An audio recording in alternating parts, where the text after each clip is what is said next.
Hey, once again, it's Bob from the 12 Days of Content from Leadpages. Today's free gift is a video to help you map out your primary marketing funnel for your business. We call these campaigns a conversion journey. Through a mind mapping demo and 4 coaching examples, you'll have a clearer path to creating a conversion journey that turns more of your website visitors into excited and happy customers. This training is yours free as part of our 12 days of content. It's also included in the archive of marketing mastery and conversion coaching calls available to all members of Leadpages. Let's get to it. Today, what I wanted to share with you in the Leadpages marketing mastery session is this concept that I like to call Mind Map My Conversion Journey. Before I joined Leadpages, I was a business coach and trainer, and one of my favorite tools to think through marketing, think through projects, think through even lesson plans when I was a high school teacher is actually using mind maps. And I'm going to be using that kind of a tool today just to break down what the conversion journey can look like for specific people who have graciously volunteered themselves to be kind of on the hot seat, so to speak. They had offered their sales page and an opportunity to be dissected here during the training.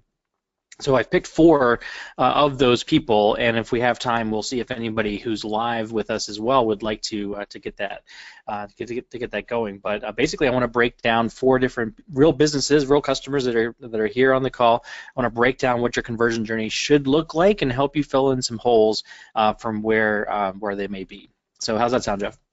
Sounds good to me. I'm always excited to see what people are doing, and then get to figure out ways to make it better.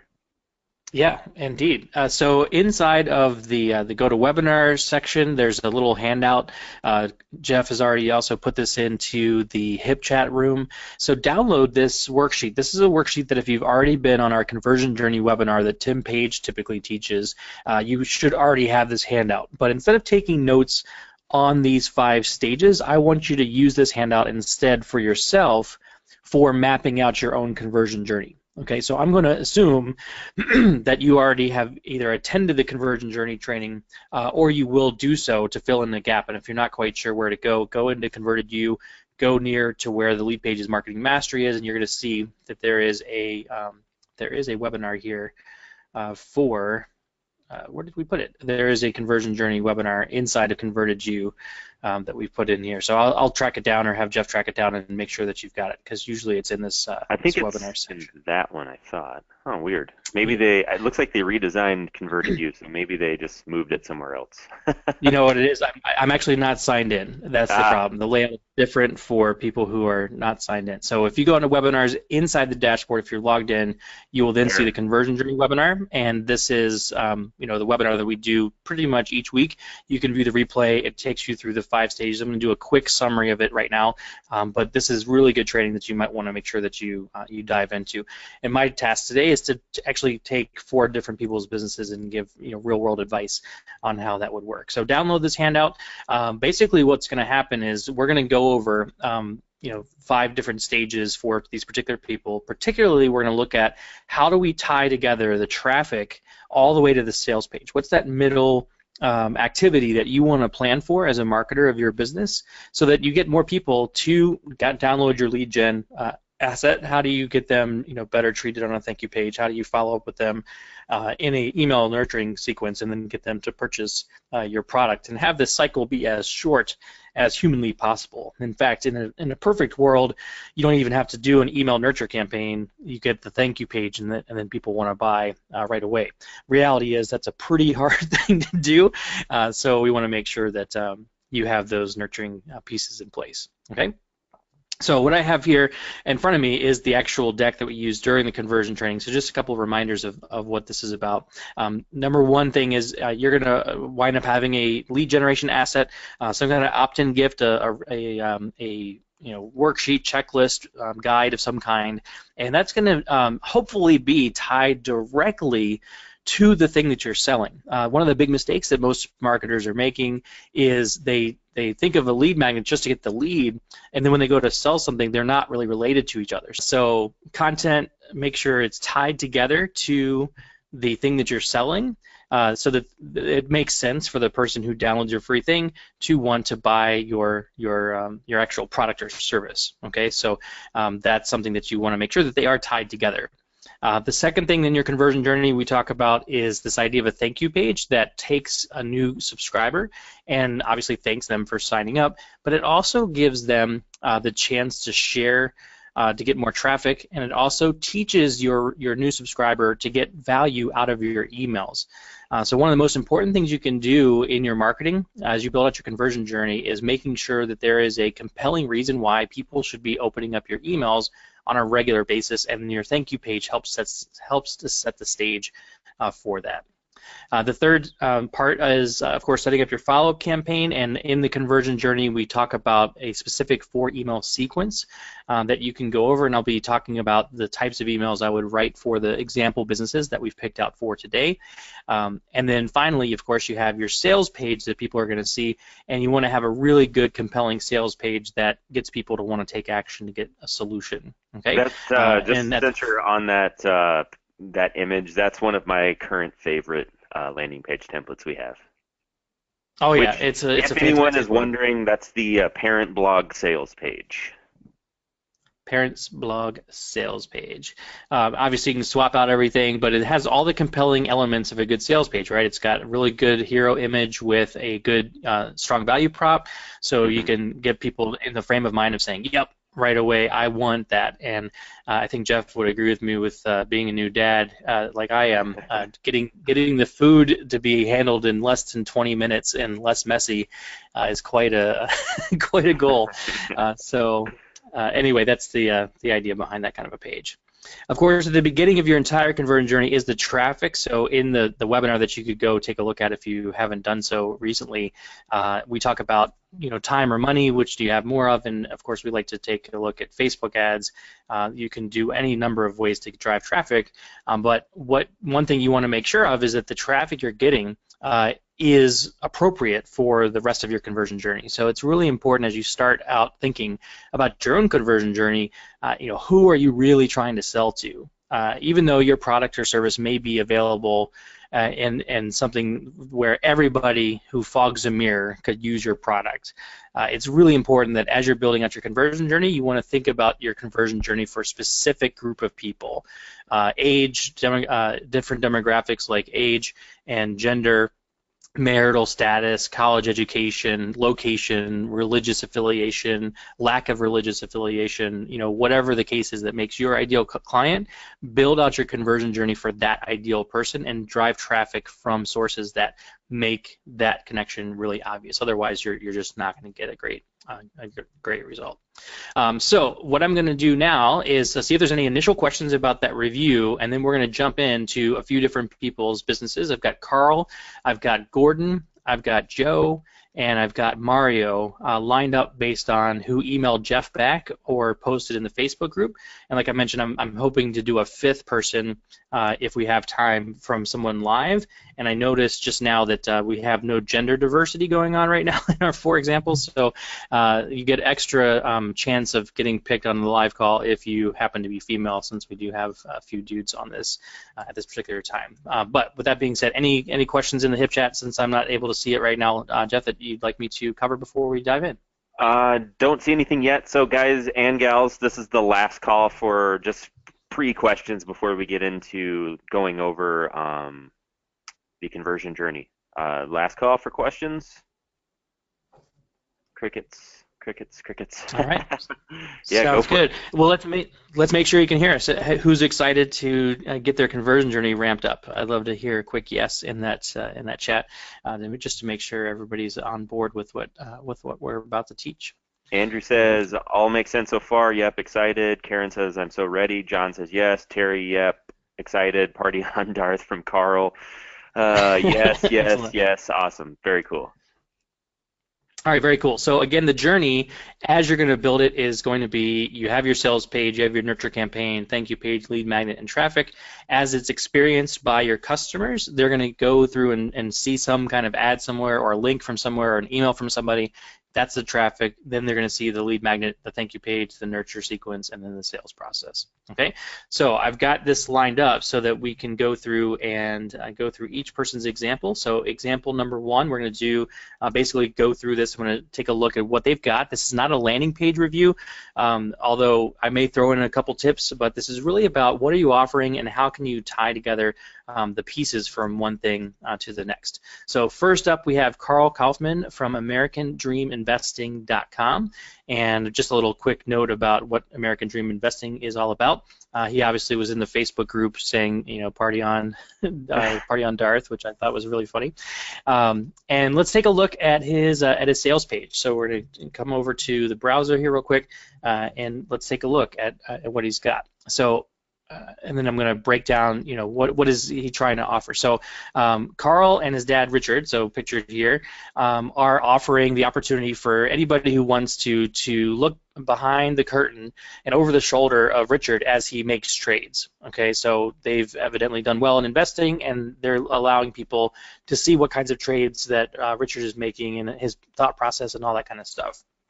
So they have this join the club free for 90 days, and that takes them over to, you know, getting to a payment system and so forth. Okay, so your ideal audience then, Carl, is basically someone who has money to invest. They want to invest in their own. They don't want to hire a broker, or if they do, they want to make sure that their broker is worth the money that they're paying them. But basically, they're trying to take control of their own investing, and they want to look over the shoulder of a successful person. Okay, so everything about what you have here speaks to a level of person who, in the traffic perspective, you're going to want to make sure that you're driving you know, people with revenue with income levels that are relatively high. So making sure that your audience is tailored towards that. So has an income level above a certain threshold. So I'll just put in 100K. Obviously, you can think of whatever you want. It may be more than that. Is willing to do their own investing. Is frustrated by the noise and overwhelm of CNBC or any other any other financial news network and so forth. So basically what I'm doing here is I'm just giving you an example of how I would be thinking through my traffic, and I would be thinking through my audience, so that I want to make sure that I'm clearly messaging this throughout. So the sales page, the nurture, the thank you page, everything is speaking directly to that kind of a person. Okay, so you're currently selling a membership where you have the opportunity to check out what Richard Kaufman is buying / investing in, and is there a community in this, if I'm remembering correctly, where they can talk to each other as well. I don't remember if that's the case or not, but it's not that critical if it is. All right, so with that in mind, then what we want to do is we want to break down, okay, if they're going to want to buy a, what's the cost of this again? Sorry for the switching of screens real quick, but we're going to do that often through the day here. So we got 500 a year. Not yet. There's no community. Okay, great. So that's not a judgment. That was just a, you know, what's the story with that, if it was or not. So it's about $500 a year, and $500 a year is like, for the types of people that you're talking to, it's really nothing. So you want to make sure you're treating this value as in comparison to, you know, what something like you'll pay more than that. In coffee or whatever. So you know, compare in your journey. You want to like make this value be easy for them to say yes to. I would be steering as much of your energy towards the 500 a year as opposed to $50 a month people. So again, we're not going to do a sales page critique, but all of your language should be gearing towards that annual purchase. The reason I'm saying that is because annual customers stick around longer. They're more serious. They are better referrals, better testimonial people in general. It's not always the case, but that's what I think you would likely be focusing on. And if that's the case, then every piece of language leading up to that focused sales idea is going to be gearing them towards that $500 a year. Okay, so be thinking about that. All right, so for your nurturing, this is where we start to bridge that conversion journey. We're working backwards from the sales page and thinking, how can we communicate in a series of emails? So we're going to have email 1, email 2, email 3, and email 4. How can we convey to people that investing is an awesome thing to do on your own if they haven't decided to do so yet, and that investing on their own while looking over the shoulder of a successful investor is really important. Okay, so nurturing campaigns come from them having signed up for something for free. So we'll talk about what that thing is in a minute, but the first email is going to be deliver what you promise, and that's the free thing. And currently, your free thing, by the way, is an ebook. Okay, so we'll talk about that ebook here in just a second. So in this case, it is an ebook. we may change your mind about what that is in a little bit. So that's email number 1, but email 1 also should be telling your story a bit about why you do what you do. Okay, so why is it a father-son team? Why did you guys connect? Since if it's coming from you, if this email is coming from you, don't shy away from the fact that this is your dad, this is a family business, all that stuff. I didn't really see that very strongly actually in your website copy, in the sales copy. I saw most of it was Richard and Carl Kaufman do this, this, and this, but it wasn't really emphasizing the father-son nature of this enterprise, and I think you can really resonate with people who are wanting to invest for family legacy and really connect with people who are interested in this for long-term impact for their lives. So, keep making that kind of connection as you can. So don't shy away from the father-son thing. That also puts a little different flavor, I think, into your Darth Vader comment, but that's a different story just for slight sarcasm. All right, so you're not going to really tell too much about your product for sale, but in a PS, you might say we've got a call coming up soon within our whatever the membership is called. I don't remember what the membership is called. For details, click here. So in other words, you will want to mention in this first email that you have something for sale by simply mentioning that it exists. Okay, not by actually telling people go buy it. Your job in the first email is to get them to consume the free ebook and get them the value of what they were promised without hitting them over the head with you signed up for free, but I'm just going to jam a sales message down your throat. The contrasting problem most people have in their businesses is instead of jamming this stuff through down people's throat, they don't even tell them they have something for sale until message 4, which is a big mistake. So in message 1, you definitely want to mention that you have something that is a next level than what the free thing is, but you don't even have to mention that it's for sale. All you want to do is mention that it exists, and you can mention it exists in a PS, and that PS could come in the form of, hey, check this other thing out. It could come in the form of a testimonial that includes the name of the person and says that they are such and such a member with a link over to that program. But you don't want to overdo it, but you certainly don't want to hide the fact that you have something there. Okay, now that's not the case in email number 2. So email number 2, you're going to want to continue the story a little bit by saying, why did you create the membership, the XXX membership? Okay, and you also want to make sure that you give them the opportunity to get a little bit of a reminder of the coolest thing about the free thing. Okay, so if you have an ebook, which you currently have, there's likely a quote or an aha that most people say, you know what, if I read nothing else on this in this ebook than this one sentence, I would have gotten my email currency money worth, right? So put that in the second message, remind them and say, hey, we've gotten some great feedback and people tend to tell me that their favorite part of this ebook was this, okay, or just one quick sentence. Okay, and then you want to bridge that into, this is why we created the whatever membership, and we are currently accepting new members. And then details are here. Okay, so this is the kind of email message where you're more blatant about saying, hey, I've got something for sale, but you're not trying to tell them that if they don't buy it, they're going to die. It's not like this do or die situation. You want to give them some sense of urgency, just in the sense that, hey, if you've got this problem or opportunity that you want to address, hey, cool, I got something for you, and then link over to it. Okay, now in email number 3. By the way, these emails are going out basically every day. Don't have more than 2 days between when these emails are going out. This one will go out immediately. This one will go out the next day.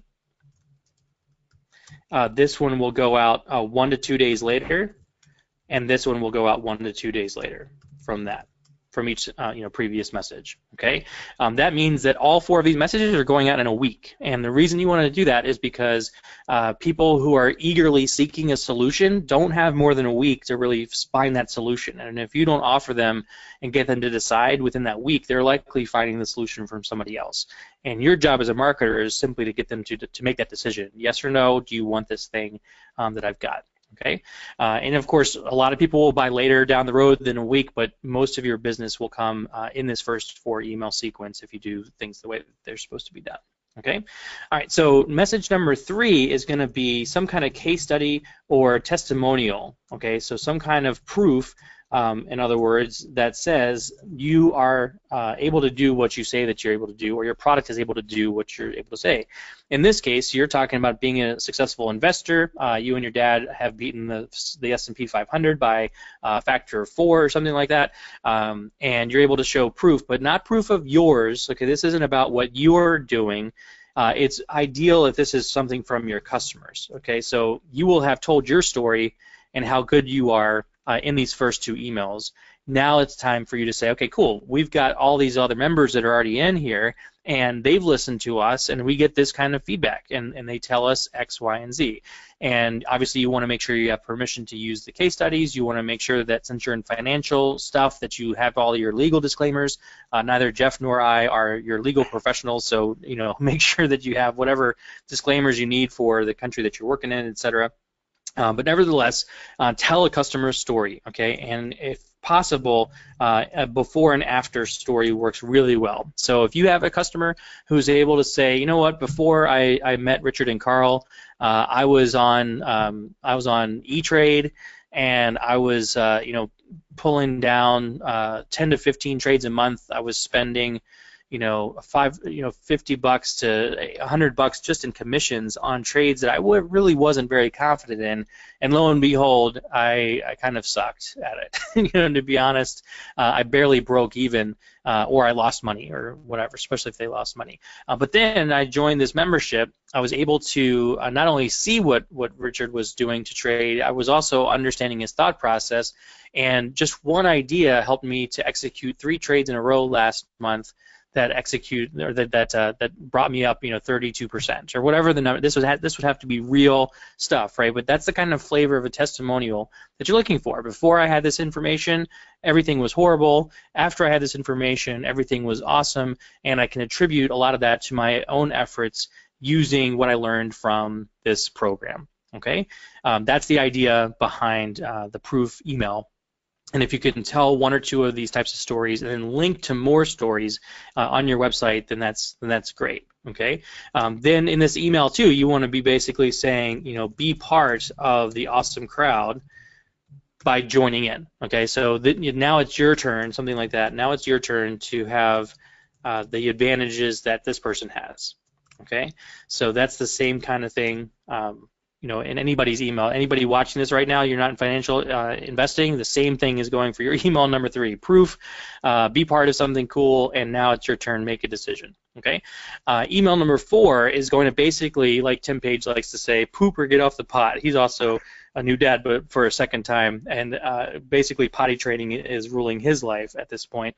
But you want people to make a decision. Okay, so get people to make a decision in this 4th email, and your decision can be no. It's perfectly okay that you're going to have people that turn you down, but as we like to say, Clay, drills this into our head, 100% of people who do not make a decision do not buy your product, right? But some percentage of people that do decide will buy your product, and that's what your job is as a marketer, is to get people to make a decision. Yes or no, do you want this thing or not? Not maybe, not later, maybe check with my husband or wife or whatever, or maybe it's in 6 months from now. You want them to say yes or no. Okay, so get them to make a decision, give them some kind of future painting. So what I mean by that is, say, you know what, we've been talking this week about our blah, blah, blah membership, in this case, our investing membership, and the American dream is alive and well for people who know the right stuff, who know the right market signals, who know the right ways to analyze companies and their growth trajectories and so forth. So I have a question for you. 4 or 5 months down the road from today, how would you look back at your decision right now of joining?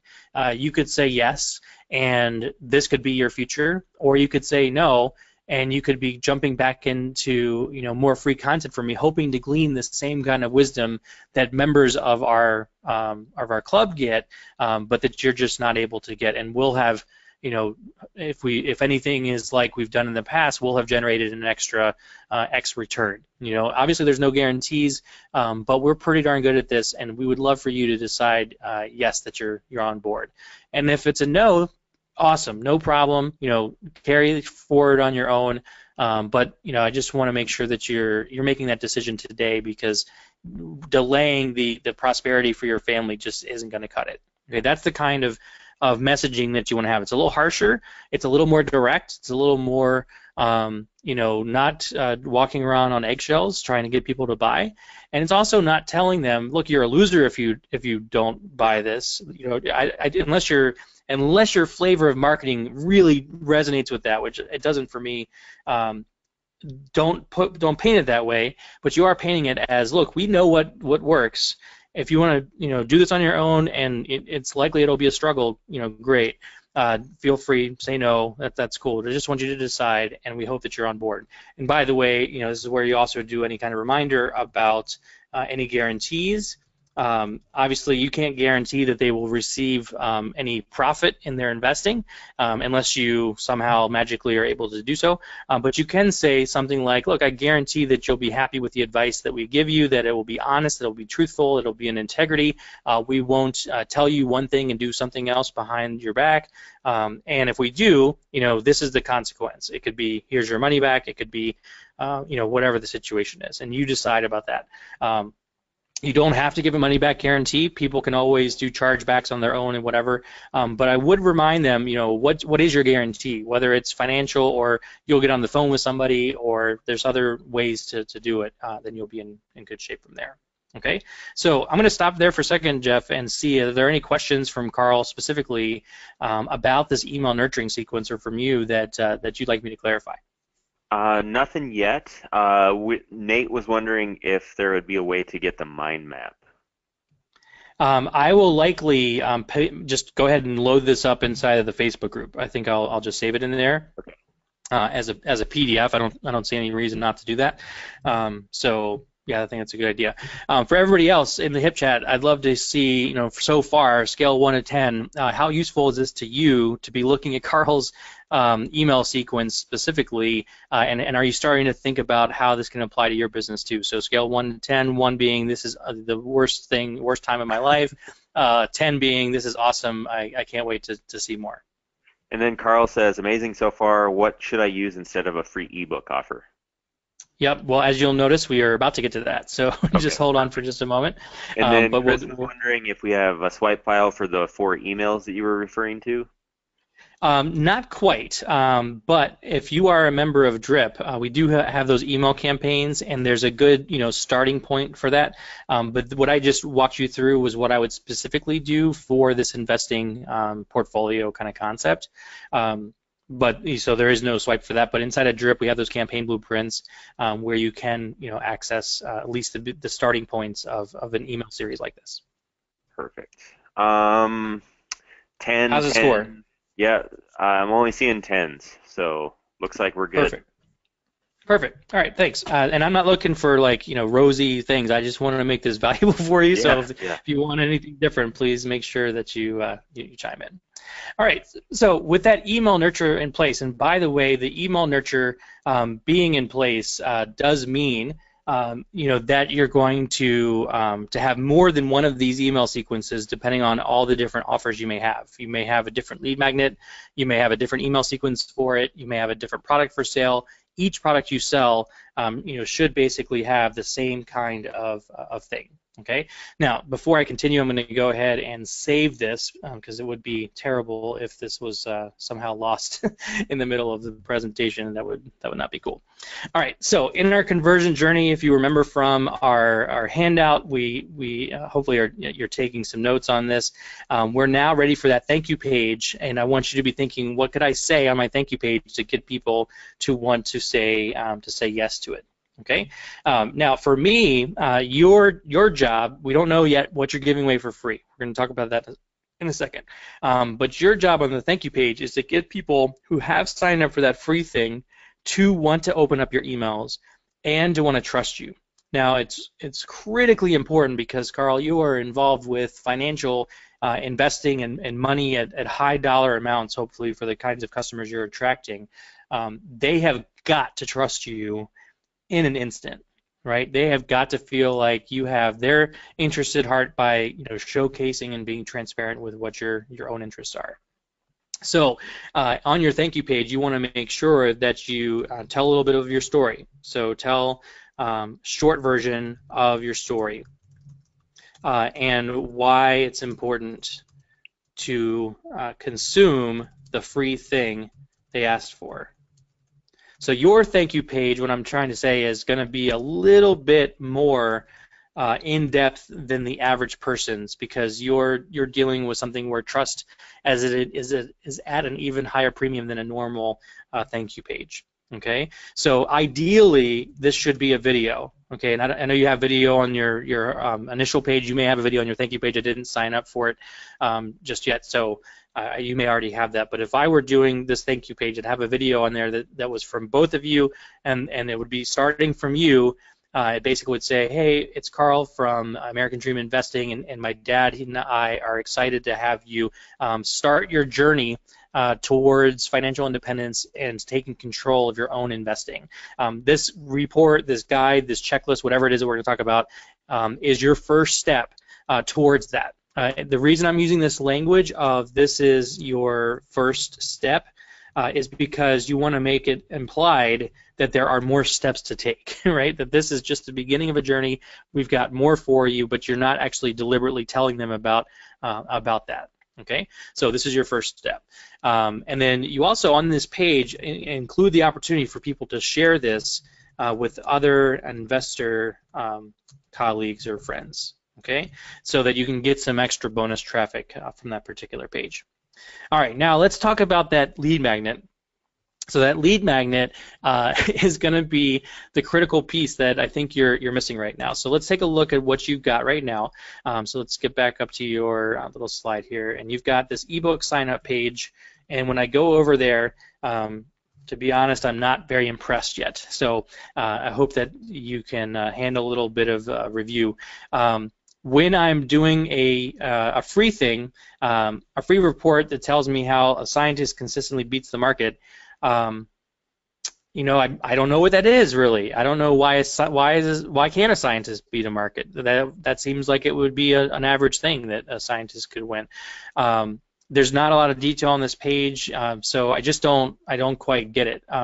The money in the background is a little bit in my face, so I'm not quite sure that that feels a little bit more crass than what your audience is going to want to see. If you take a look at any kind of major investing, money is kind of a hint. It's not a throw it in my face sort of a thing. It's got a little bit more level of subtlety to it. Everybody just kind of knows that they're all in it for the money, but they're really in it for the family and for the legacy and some other stuff. So I just would caution you about giving a landing page like this that's going to speak to this higher level do-it-yourself investor, unless you think that I'm wrong and you're actually going for a market that's going to be like cash hungry and be all about the Benjamins.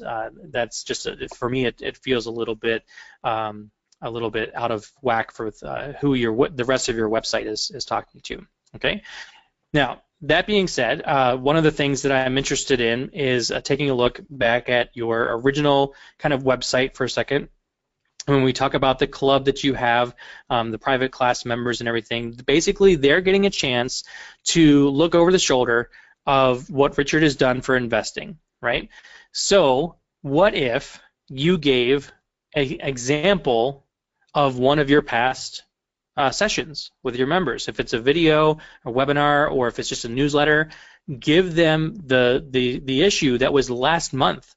Give them the issue that was 3 weeks ago. For investing, basically I want the content within the last week. If I don't have, if I have information that's over a week old, it's not really that useful to me in the sense that I think it's cutting edge information, right?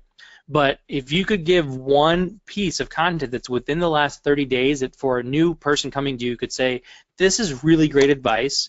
I could really understand the thought process here. I could really understand how this could work. That's what I would want to see. Okay, so that I can deliberately get some value out of this right away. I might even be able to execute a trade based on 2-week-old information, knowing clearly that this has been out there a couple weeks. But at the end of the day, that would be what I would give away. I would give away a sample of recent newsletter or video from the club. Okay. Now, if you're giving people daily stuff, then this is just one piece out of 30 days that they are paying for that you're giving away for free. So I don't think anybody would really be upset about anything like that. If they are, then I don't know. You just don't even think about that. But I would give them a recent one. Say, hey, 2 weeks ago I gave some great advice. I can't, because of my membership, we can't give you today's advice. I can't give you this week's advice. But I can share with you what I shared, 10 days ago. And this is what we said. Opt in right now, and we'll tell you. And the reality is that some things have changed since then. But this is really good, solid advice, and it gives you a sensation of what kind of thinking process should you have to invest for yourself. Okay, so in addition to it being a sample, basically the value of it is what's the thinking process for a DIY investor. Okay, maybe there is a set of 5 questions I ask before I make any trade. Okay, that itself could be its own lead magnet, right?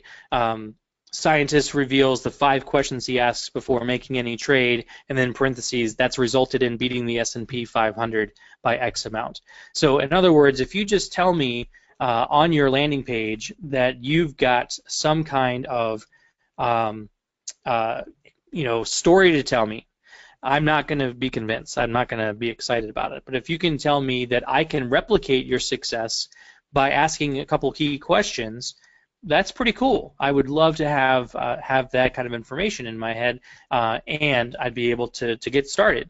And then in your follow-up sequence, you're basically saying, look, it's not just about the 5 questions, it's about the answers that you give to yourself, and I'm going to show you how I answer these 5 questions on these particular trades that I'm about to do. And I'm making up 5 questions. It could be no questions. It could be, this is my checklist. This is whatever. What you're selling for your product is you're selling you're selling Richard's brain and his thought process in the moment, right, with current marketing conditions, with current decisions to be made. But you can give away for free what is the thought process he uses as a pattern or as a formula, give an example of one of those types of newsletters, and then you're good to go. Okay, so I wanted to spend a little bit more time with Carl's than with the next 3 that we're going to do, just because there's a lot of discussion of an explanation of what kind of thinking process I'm going through here. But do you get the point? Is there any questions or thoughts that you want to have to clarify this conversion journey of what we've just laid out? Carl, if you have questions, go ahead and type them into HipChat, and I'll type them or pass them along. Tom says this works for me. Carl was talking about some other feedback. Nate was giving him about the images. Carl says best way to ask for testimonials. Ask for testimonials. I know that sounds silly, but most people they think there's got to be some system, and systems help. But send out an email once, or in your recent newsletter that comes out tomorrow or whatever. Say, P.S. We're getting ready to open up some slots for new members, and one of the ways that we attract great people into this program is by sharing success stories from our members like yourself. So if you've had a cool experience of making a good trade based on some wisdom we've shared, hit us back with a reply. Now, in an ideal scenario, you have a form on your website, you have that going over to a spreadsheet to collate, all these other fancy things, but at the end of the day, just an email PS that says, I got a success story to share with a recent trade, tell us about it. That's as simple as it needs to be. Okay. Cool. So my homework for you, Carl, is to take what I've shared with you and put this into action over the next 2 weeks. And then by the time that we've got a marketing mastery call coming up towards the middle of next month, go ahead and come back on or send us in the Facebook group and tell us how that worked out for you. I'm especially interested to know how your conversion rate for your free offer changes when you give somebody a little bit something more tangible. Something that from the start of the landing page they can see, I'm going to be able to consume and possess something, especially if it feels like I'm actually getting a secret from this successful person. That's the idea behind that. All right. With that, let's go on to our next person, who is Gordon Knight. Gordon Knight has 2 products. The one that we're going to talk about is called shake2alert.com, which is basically an app on your phone that you can shake if you are in danger, and it alerts different people and whatnot for safety things. So that is what we're going to talk about. This is a South African company that has usefulness worldwide from my quick review of the site. So on the website, shake2alert.com, basically the way to buy is to have the app downloaded, and then you get the subscription service. These are in Rand, which is in South African money, so don't worry about the number if that's unfamiliar to you. But basically what we're trying to do is, in this example, our sales are going towards a thing. Let me go ahead and talk about this as Carl Kaufman, and we'll close it up, and we're going to open it up. This next example, which is going to be for, I just forgot your name already, sorry about that. It is Gordon Knight. Very good. All right, so for Gordon, same kind of thing is going to go. We're going to talk about your sales. It is for a personal security app. Sorry for my typing. And that's a subscription so that it alerts people. Okay, so for traffic, I like to start with the sales and then I go back to traffic for a moment. I think about who are the people that I'm going to be approaching for this. Again, who is your ideal customer? And Jeff, actually, can you check, is Gordon on the HIP chat right now? Because I don't know his business as well as I understand the financial industry a little bit more. Yeah, but is Gordon here to tell me? Yep. Okay, cool. So Gordon, if you can type in the HIP chat, if you were to pick your #1 audience, who is it? What kind of person, what kind of age, what kind of situation in their life? Are they college students? Are they people who live alone? Are they people who travel a lot? Are they people who are in college? Are they people who work downtown? Are they people who drive a Lyft for a living? What kind of person would you say is your ideal person who's going to stick around for a long time? Go ahead and start typing that in, and Jeff, when you see it pop in, let me know. Will do. All right, so with that sales idea, okay, so we've got our personal security app subscription. We want to know the demo of the person and be as clear with that particular person as possible, okay? Gordon now, says women, mid-30s, students with kids. Women, mid-30s. They are also students with kids? That's what it says. Okay, so that students may be a separate category, but if it's not, then let me know. It could be could be women going to school in their 30s at a community college or part-time at a university or whatever. But nevertheless, okay, so that makes a lot of sense to me. So same kind of stuff for your email campaign. I'm going to cheat a little bit by coming back over to these emails, and I'm going to copy the emails that we had from Carl, and I'm going to paste them in here as part of my mind map. And we're just going to make some adjustments. So that first email, again, is delivering what you promised, the free thing. We haven't determined a free thing yet, so I'm going to go ahead and delete that node. By the way, if you're wondering, I'm using the mind mapping software FreeMind, although you can use whatever mind mapping software that you like. So we deliver on that promise. We tell your story. Okay, so why did you create this alert? If you have anybody in your family or yourself who happen to have gone through a security issue in your life where you didn't have this thing and you were like, man, I will never be caught alone in that kind of situation again, or anything like that, that would be great.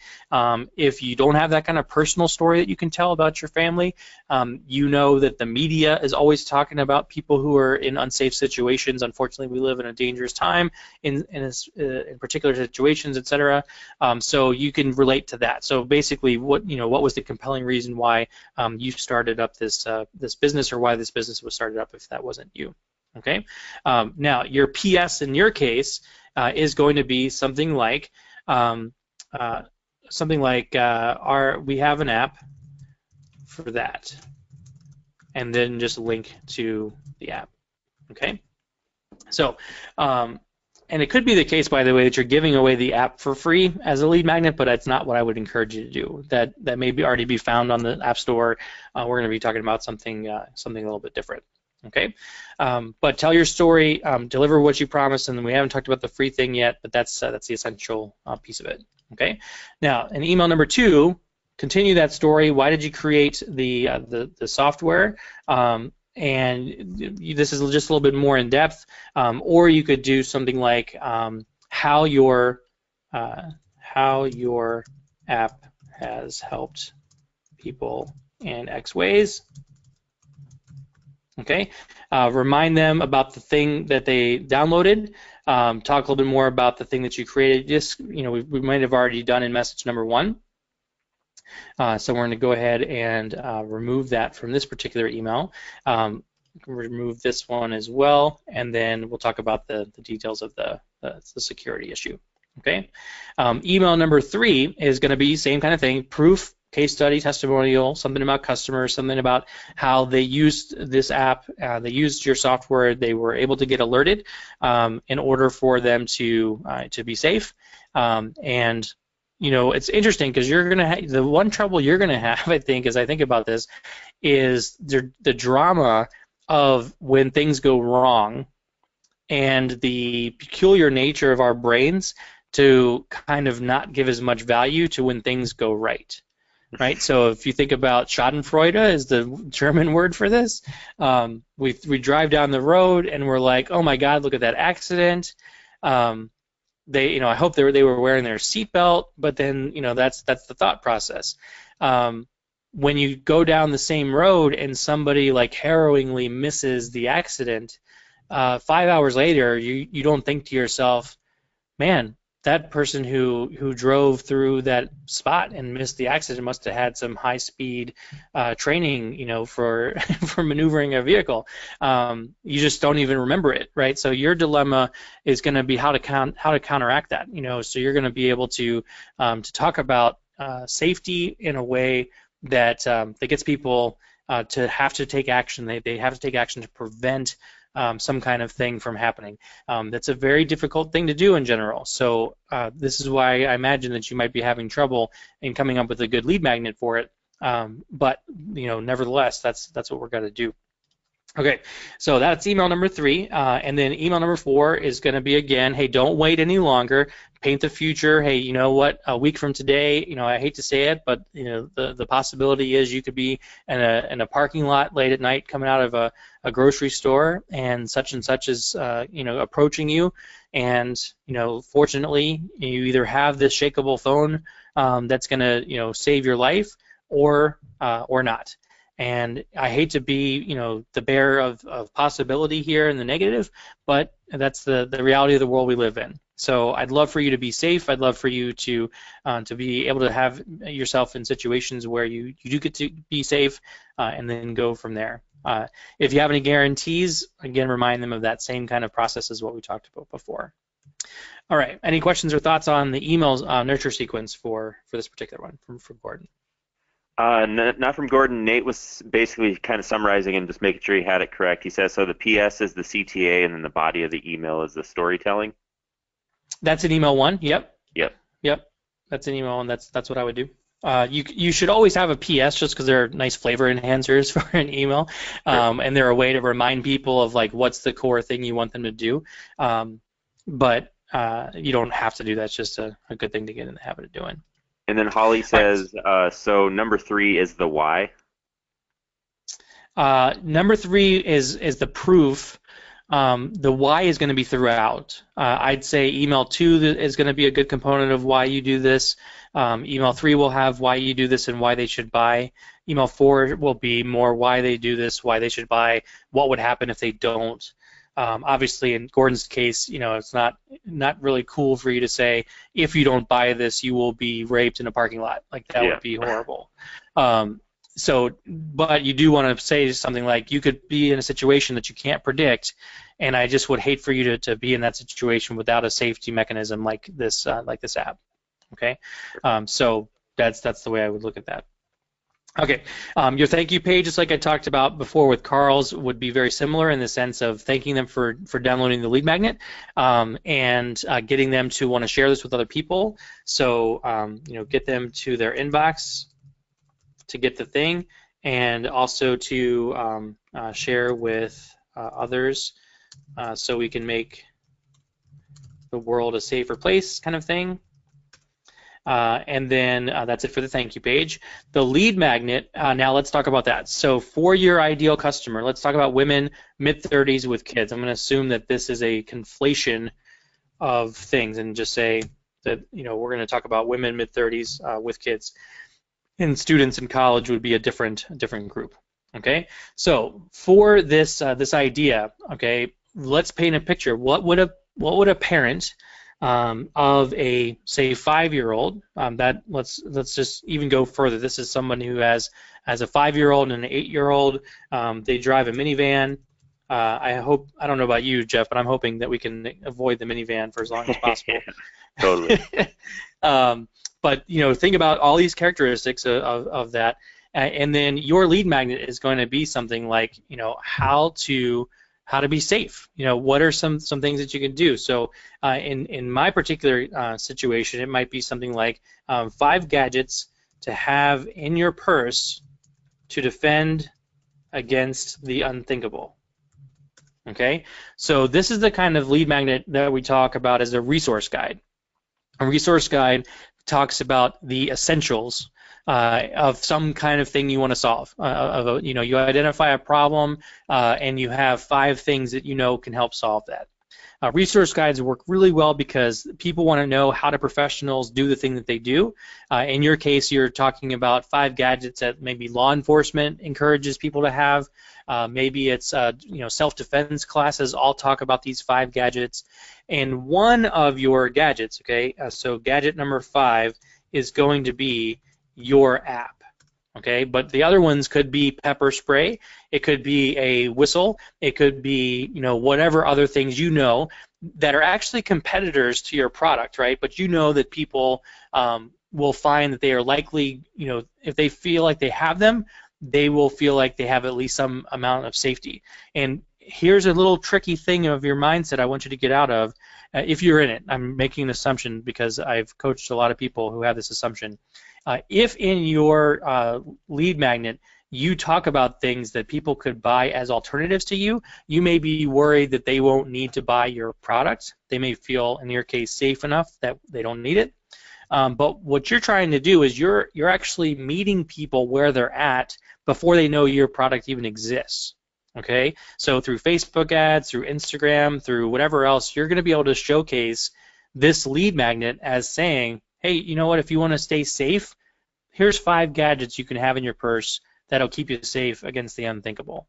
Okay, and then in your email sequence, that message number 1 and the rest of it's going to say something like, hey, you know what? The reality is 4 of those gadgets only work if you can overpower your assailant, or only work if X, Y, and Z happens, right? And maybe it takes too long to fumble through your purse to open up the spray and open it up and spray it or whatever.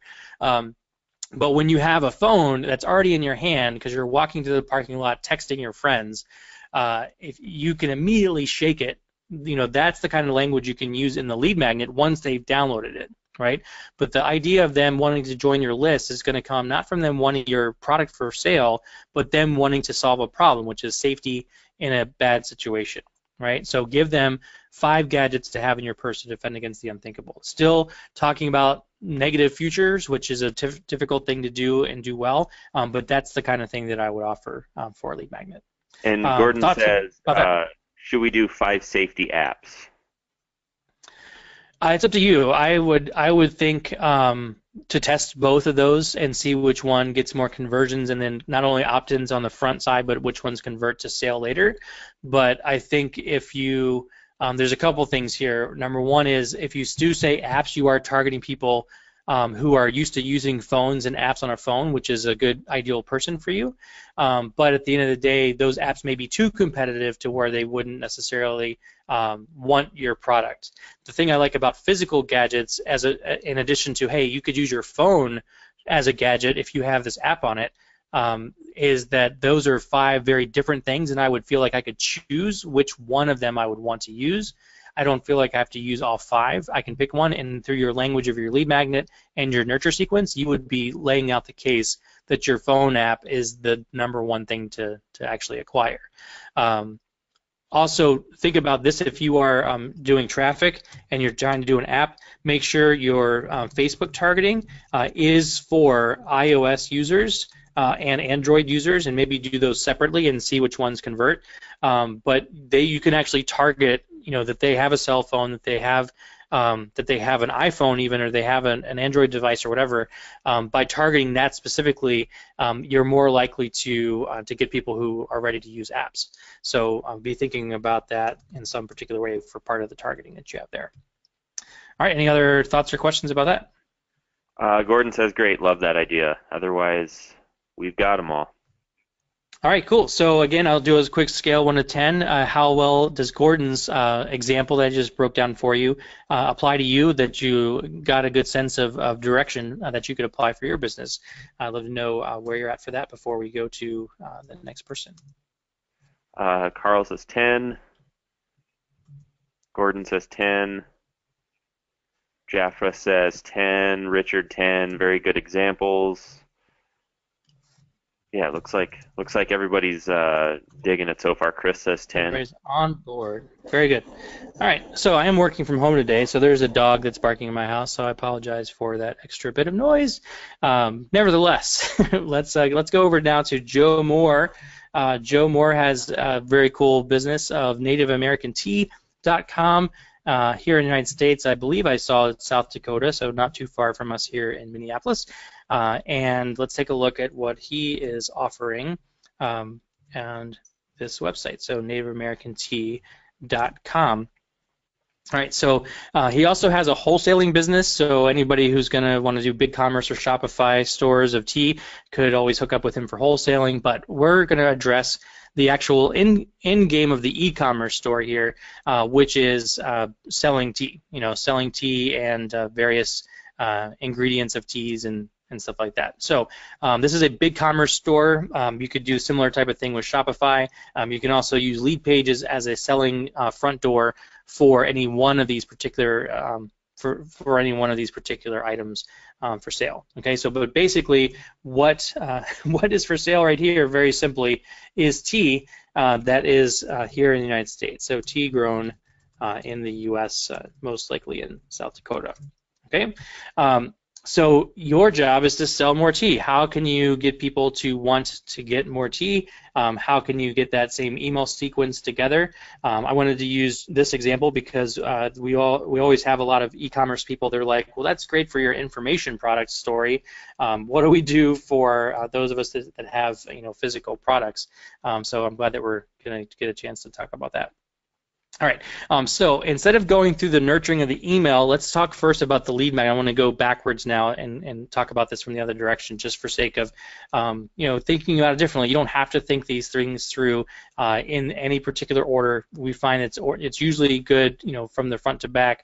But because we've done this a couple times, I now want to show you. Okay, so let's start with the lead magnet first, and then go the other direction. Okay, so the lead magnet is going to come to specific traffic people. So obviously we're talking about tea drinkers.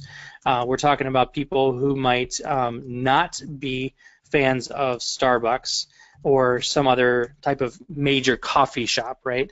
So you can exclude people who are coffee drinkers. I myself am a big tea drinker, so I'm in your target market here. And think about that from your traffic perspective. Okay. Now, for me, if I were to want to be introduced to a locally grown tea that's not from China or from South Africa or from some other place that's a little bit more famous than the Native American tea, I'm going to want to have a lead magnet that gives me a reason to be scared of other tea. Or on the flip side, I might want a lead magnet that makes me want to enjoy my tea drinking experience that much more. Okay, so you can have kind of a negative way to go or a positive way to go. So the negative way would be something like what your Chinese, I don't want to pick on Chinese tea, but let's say it was Chinese tea. It could be Asian tea, whatever. I'm not picking particular countries for any reason other than trying to help you with your target market. So what your Asian-grown teas have that could kill you? And I'm being very dramatic here, and I would not personally respond to this kind of marketing, but I think a good part of your group may do that. And instead of that, it could be what in coffee could be secretly killing you. If this is true. I don't know if this is true. Hey, Bob. Terry Yeah. had a question. He was wondering why you put coffee on the mind map there. Yeah, so the idea, I'm sorry, not coffee. Or you could test it with coffee. Basically, people, I'd initially would target people who do not drink coffee. So if you, in Facebook, you can advertise, you can make an audience of people who love coffee, who like Starbucks, who, whatever, and then you can exclude those audiences from your actual marketing on Facebook. Does that make sense? Yep. Cool. But on the flip side, you could say, hey, sometimes coffee, you love coffee, but every now and then you get a little sick of the bean. You want a little taste of the leaf, right? So you're going to go ahead and do some kind of marketing of that way to the coffee drinkers. But what I'm doing is I'm separating your ideal customer out and saying you want to initially target people, likely, I'm making this up, but I think it would test out well, you would target people who are avid tea drinkers, and they wear it on their sleeves. They are even anti-coffee people. Jeff is like the champion of the headquarters coffee pot. So we're on the other opposites of each other here as an example. But like for you, Jeff, how often do you drink hot tea? Almost never. I try, but I just can't get into it. Exactly. So there's levels of people, and you want to be targeting people who are passionate, and usually people who love coffee, who are going to be the kind that actually like Starbucks on Facebook, or who post coffee memes all over the place. They're not likely going to be ideal people to spend your ad money on. So that's the point. All right. So the positive thing would be something like I do the same. In one way, I might do the same thing. So 5 gadgets every tea aficionado should have in their cabinet, kitchen, cupboard, whatever. Okay. So I'm thinking about the cool little infusers. I'm thinking about things like the infuser holder, I'm thinking about the different types of mugs. I'm thinking of iced tea pitchers that are really good. I'm thinking about a hot tea kettle, electric kettle, whatever. So if you have a landing page that basically says, look, if you love tea, you got to have these 5 things in your house. You got to have these 5 things in your kitchen, or you're just not a true tea fan. That's the kind of thing where it's positive. It's giving them an opportunity to showcase how awesome of a tea drinker they are. And yes, I would use words like aficionado and things like that are a little bit higher brow, just because it would seem to me that that would be a more eager crowd of buying tea from you, and they're not going to be excited about going down to the local grocery store and buying some Twinings. Nothing against Twinings, I'm a fan of Twinings, but your audience is going to be people who are like, Twinings is just too basic for me, I need something more awesome. And also something about, loose leaf tea in particular. If your tea is loose leaf, I don't know, I didn't get a judge from that necessarily if it was in bags already or what, but nevertheless. Also, it looked to me like you had quite a bit of naturally caffeinated, naturally caffeine-free. I didn't see any herbal teas as a category here, so I just want to give you a chance to take a look at that. But as you're dealing with tea, herbal tea would be another category that I would make sure to include in that. Okay. But is Joe on the call right now, Jeff? I forgot to ask that. Yeah, I'm not seeing him. Joe, if you are, and perhaps maybe you're one of the people as friend, let me know. And if not, no problem. I just wanted to see if there's any other clarifying things that you might want to know. All right, so now that you have a good lead magnet, then you're going to go from there and talk about your thank you page. So thank you page is the same kind of stuff as we've talked about before. You're basically going to give people the chance to get to their inbox, and you're going to get them the opportunity to share this with other people. Okay, and instead of so they can make the world a safer place, share it with the others, so we can share with others so we can enjoy a cup of tea together, something like that. So this is where in the thank you page you're trying to invite people to share, so make them feel like they're part of a bigger audience, that make them feel like they're doing a favor to other people by sharing this with those other people. Okay? Okay. So with that in mind, we're going to now talk about the email. So in the email series, let's say that we are going to go with this lead magnet of 5 gadgets every tea aficionado should have, not the negative one, then let's talk about how you might do your email specifically. So you're delivering what you promised, that free thing of the gadgets, and then you're going to tell your story. Why did you create the Native American tea store? And then talk about instead of PS, we have an app for that. Something like PS, right now we're enjoying, or something like, as I write this, I'm enjoying a hot cup of, and then pick one of your favorite teas. We'll do this TP Dreams Peppermint. So I'm enjoying a hot cup of TP Dreams Peppermint, and then something like, what are you drinking? And I would link TP Dreams Peppermint over to the store. That's it. That would be your call to action in the PS that lets them know, hey, I've got more stuff for sale, and gives them a little flavor since you're a tea drinker that, as you wrote this message, hopefully you're actually drinking tea, and you would put that kind of thing in there. Okay. Email number 2 is going to continue the story. Instead of how the app has helped people, you're going to do continue the story and talk about how your tea is grown, cultivated, collected,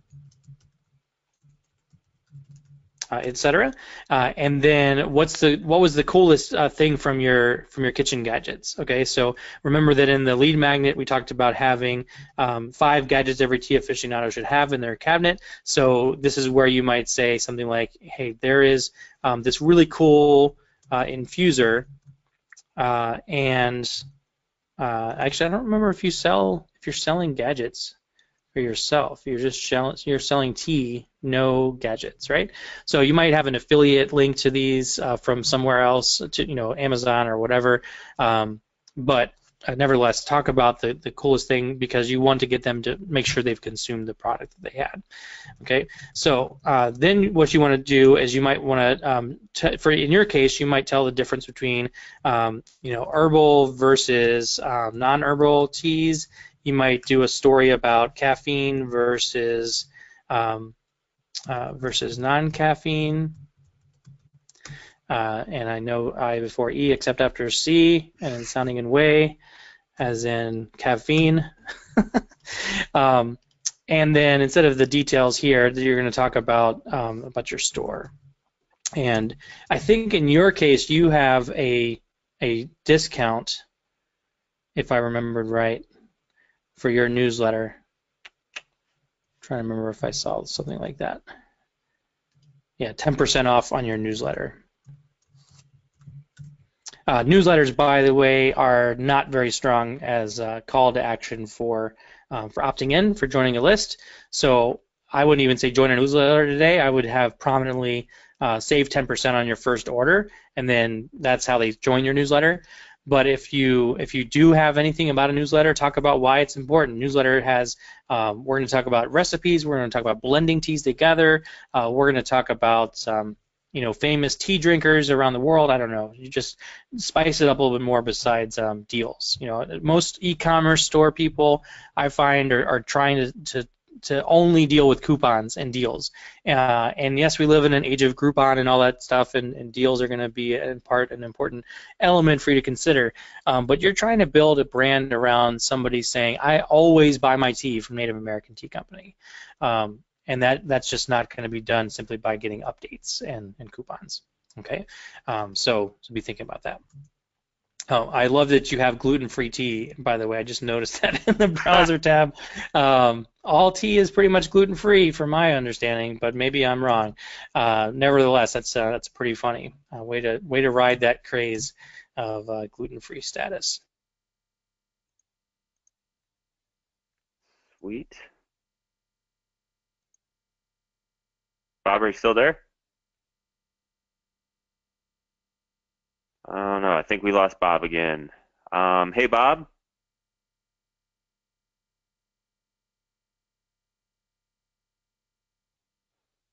Or did everyone lose me? Can you guys hear me still?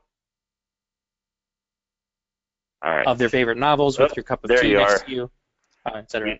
We lost. Did I get lost again? Yep. It was the most important thing I said, I bet, of the day. So I just was mentioning, your proof should come from people saying things like, I enjoy a cup of X tea when I'm reading my favorite novel by, such and such author, or, I drink this tea in the morning and it keeps me alert all day, or I drink this at night, or I gave this to my 9-year-old kid before bedtime every night and they sleep through the night now. Whatever. Just try to use real customer testimonials of people actually drinking your tea. Okay. And again, in email number 4, you're going to talk about, giving them the chance to have a different tea drinking experience than what they might be used to in the past. And that's the same kind of future painting. And if you have any guarantee, hey, if you're not satisfied with any of our teas, then by all means, please do get your money back. Okay. So any thoughts or questions about that process? Don't see any in the question box or hip chat. Okay. All right. So for Joe, that will be the end of the line, and let's squeeze over real quick to Mario. Is Mario on the call today? I saw him earlier, but he might have had to drop off. Let me just check. Yeah, I don't think he is on either. Okay, so I will go through his a little bit quick so that I can try to squeeze in one person from the live call. Did you get some people who submitted their sales page? Lori's got one that she's not actually done. She's kind of in the process still, so I was just gonna see if you thought you could do that one, or if we might just need her pages and stuff to go off of. Okay, cool. So here is Mario's for now, and he's got a few things, but this is the one that we were able to pick. So relationship resolutions is a course on family relationships.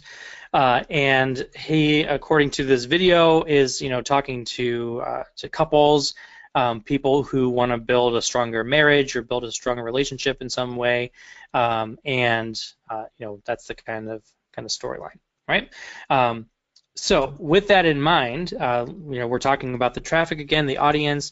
So this audience is likely going to be couples, but more importantly, couples don't buy things, right? Single individual people do, not the couples. I don't mean single like they're single people. I mean individual people buy stuff. So in the case of individual relationship stuff, that is usually if the relationship is between a woman and a man, typically speaking, the woman is going to buy the relationship advice product. That's typically speaking. I'm going to, obviously there'll be exceptions to that, but if you were to target your marketing, I would target it towards women.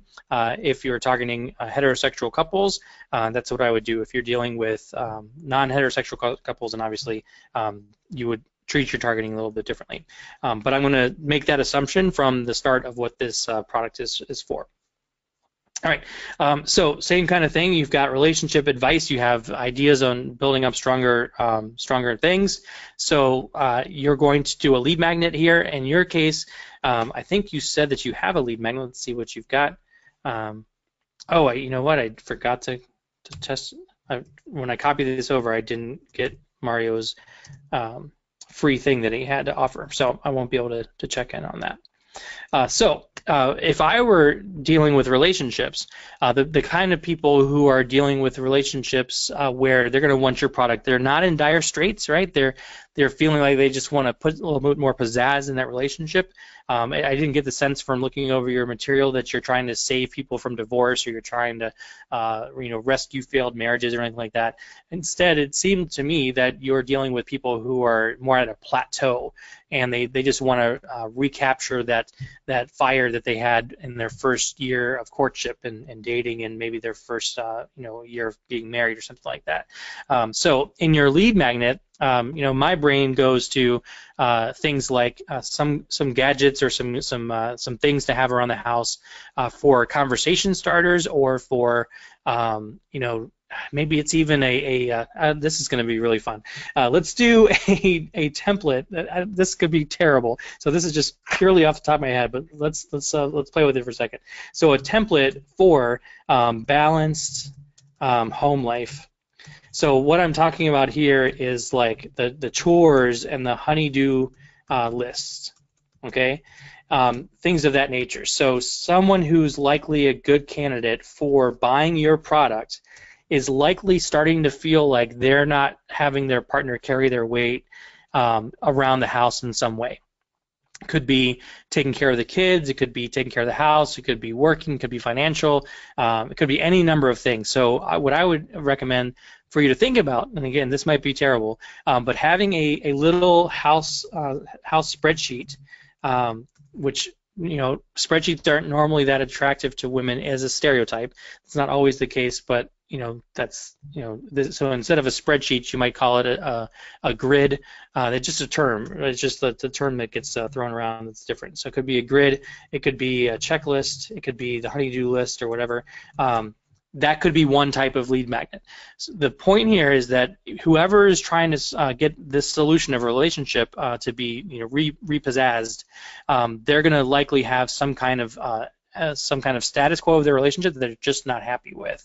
And it's usually, at least, people tell me, because I have a perfect marriage, as does Jeff with Laura, people tell me that sometimes work around the house when it gets out of balance, especially when there's a family involved, gets to be on people's nerves. And if that's not solved, it leads to bigger problems, right?